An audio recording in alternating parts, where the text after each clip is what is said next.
ఈరోజు అనంతపురం అర్బన్ నియోజకవర్గంలో అంతర్జాతీయ మహిళా దినోత్సవ వేడుకలు జరుపుకోవడం జరిగింది. ముఖ్యంగా అందరికీ మా అనంతపురం అర్బన్ నగర ప్రజలకి అలాగే రాష్ట్ర ప్రజలందరికీ ఈరోజు అంతర్జాతీయ మహిళా శుభాకాంక్షలు తెలియజేస్తూ, ఈరోజు స్త్రీ అనేది ఒక శక్తి. స్త్రీ లేకపోతే ప్రపంచమే లేదు. అలాంటి స్త్రీ ఈరోజు అంతర్జాతీయ మహిళా దినోత్సవం జరుపుకుంటూ ఉన్నారు.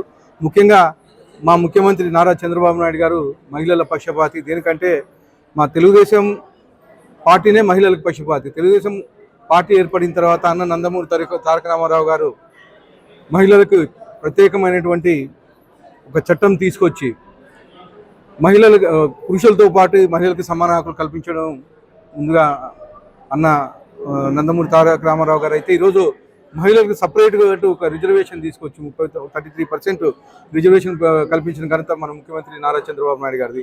అలాగే ఈరోజు మా యువ నాయకుడు నారా లోకేష్ గారు తల్లికి వందనం పేరుతో దాదాపు 67 లక్షల మంది పిల్లలకి ఈరోజు దాదాపు 10,000 కోట్ల రూపాయలు ఇవ్వడం జరిగింది. ఇవే కాకుండా అనేకమైనటువంటి డ్వాక్రా పథకాలు అయితే ఏమి, అలాగే డ్వాక్రా మహిళలకి వడ్డీ లేని రుణాలు అయితే ఏమి, ఎస్సీ ఎస్టీలకి, అలాగే బీసీ బడుగు బలహీన వర్గాలకి తక్కువ ఇంట్రెస్ట్తో రుణాలు ఇవ్వడం, ఇదంతా మా తెలుగుదేశం ఘనతే అని చెప్పేసి, మా తెలుగుదేశం మా ముఖ్యమంత్రి నారా చంద్రబాబు నాయుడు గారు ఘనతే అని చెప్పేసి తెలియజేస్తున్నాను.